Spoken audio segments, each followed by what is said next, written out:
Hello, my name is Jessica Raleigh, and I am going to do something that is very, very far out of my comfort zone right now, which is I'm going to try to vlog. And I am very insecure about this, and I am not, in my opinion, very good at it. So I'm going to get a little crazy this afternoon and try it anyway. And the reason is that I just had a really awesome day and did something that was very cool and I think somewhat unusual in the office today. And I want to talk about it and I want to kind of process it, but I am sitting in traffic and I know I'm not going to have time to process it in my journal, in my notebook like I normally would, and maybe eventually add it to the list of probably 50 to 60 things I'm planning on blogging about when I get around to it. And so I'm going to try this vlogging thing out and see how that goes. So today at the office, I participated in this very cool event that was put together by a group of some of my favorite coworkers, because they do really cool, awesome things like the thing we did today. And essentially it was a day that was put together to help the people in our office become more comfortable with Google Drive and with some guidelines that, again, a collaborative group of people came together from all different departments to write this first draft of these guidelines. And so we wanted a time and a place to share those guidelines with people, to help them feel a little more comfortable with their Google Drive and with some of the things that they could do in their Drive. And so we put together this day of different sessions. And so essentially it was professional development for central office staff members. And I think that in itself is very unusual and not something that a lot of school districts are necessarily doing, and certainly not something that a lot of businesses are doing, especially, you know, more traditional office settings. You don't always get the chance to learn together as a group and to share and to do all of those things. So we put together this day. It was incredible the way that we put it together, because like most things that this collaborative group of people does, we did it very much asynchronously over the course of only a few weeks.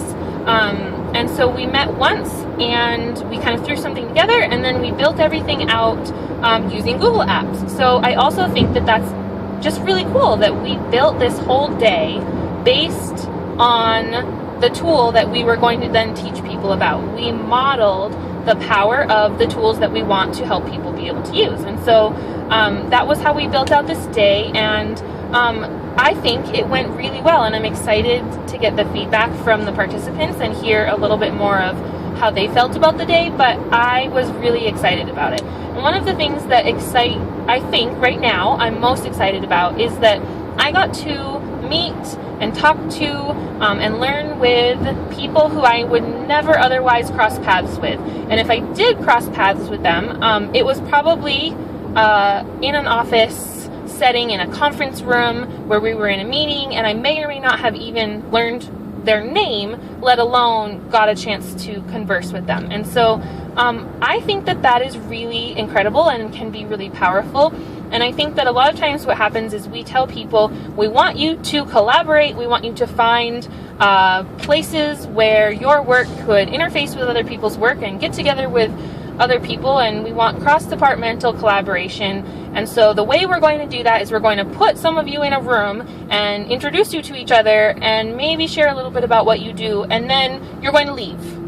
And hopefully you will now magically be able to get together and do your work together and find more collaboration points. And that might sound okay, and maybe in theory sometimes it could work, but I don't think that it works most of the time because it's not authentic, and it's not being done in a way that's really encouraging those conversations to continue. It really is just that finite moment in time where you're throwing an amalgam of people together and hoping that they end up branching out and working together from that point forward. And the other thing that I think is a problem with that is that if people don't have an actual reason for working together, chances are they're not going to work together. And so maybe I even know someone in my district or in my office or someone who sits across from me who maybe does something similar or does something that I think could be a great collaboration point, but we're all so busy and we're all really bogged down with our own work. And so I'm very rarely going to reach out to that person and say, hey, you once mentioned several months ago that you do this thing. would you be able to get together with me and find this opportunity for us to collaborate?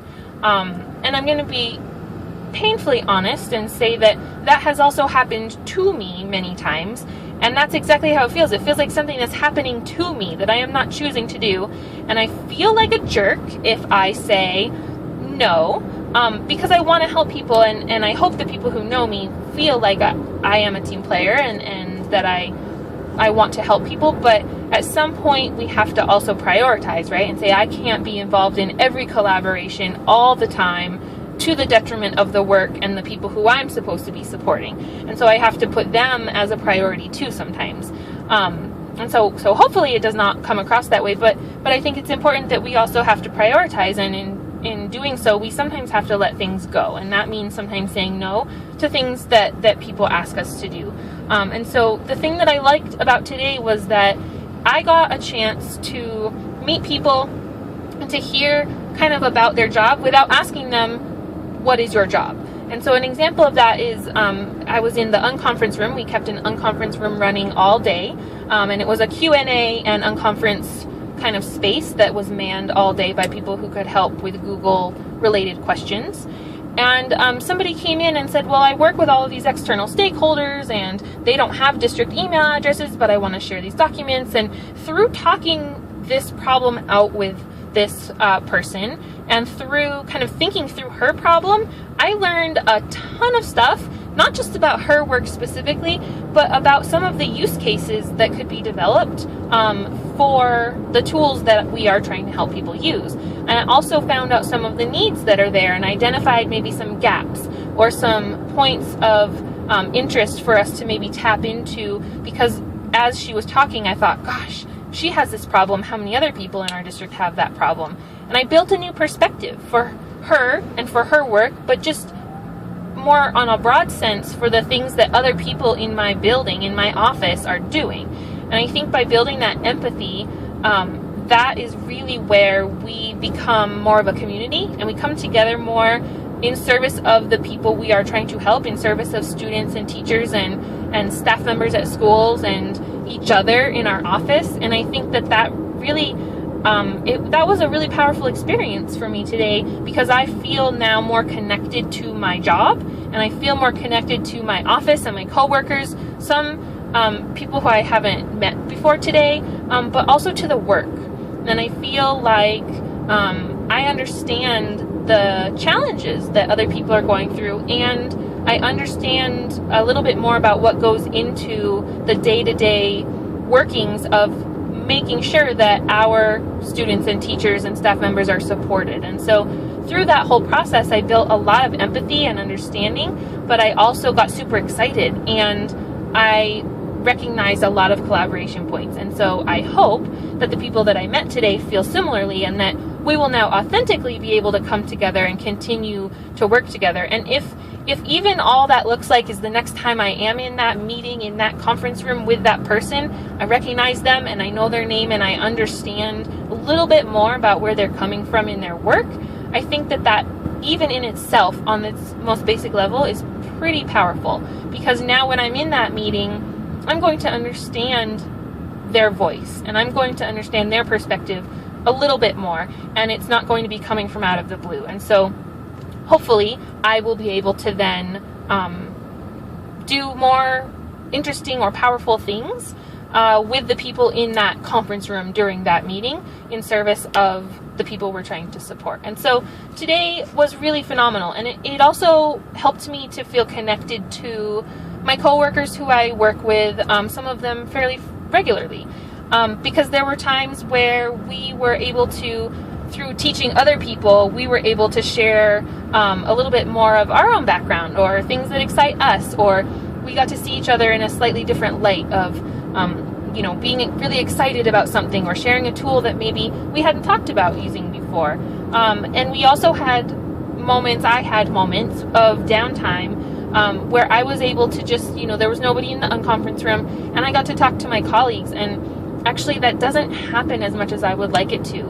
And I don't get a chance to just ask them, how are they doing? And how's your family? And did you have a nice vacation? And all of those things that I really like to be able to do. because I think it's important. And I think, again, it's building that community. And I think since leaving the classroom, I don't always feel like I'm part of a community, even though there are moments where I feel so uber connected to my learning networks and I feel like a really connected educator at times. But I often sometimes feel disconnected from those same people at the same time because of not getting a chance to really just sit down and say, so how are you? Or not getting the chance to do that with the people in my office, because a lot of the people in my network who I do feel close to digitally, we get to connect a lot.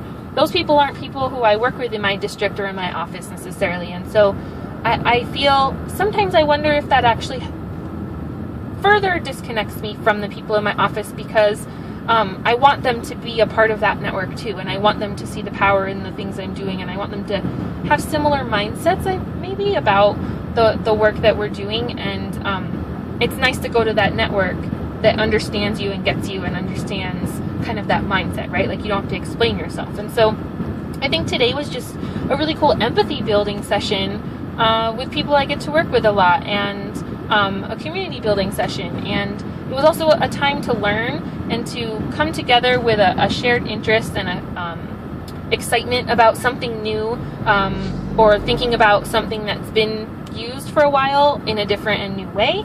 And that was really cool too, because the people who were in the room weren't there with an agenda, and they didn't bring, baggage is the wrong word, but they didn't bring passionate baggage to the conversation and feel like they had to defend something or fight for a certain thing. Not that there's anything wrong with that, but sometimes I get tired of that, of us all coming together to fight for the thing that we're really passionate about. And I just want to do something cool with people who are also really cool people. I think it washed away all of that other stuff, and I got to just hang out with the people and learn something with them and help them. I hope I helped them with some things that they needed help with too.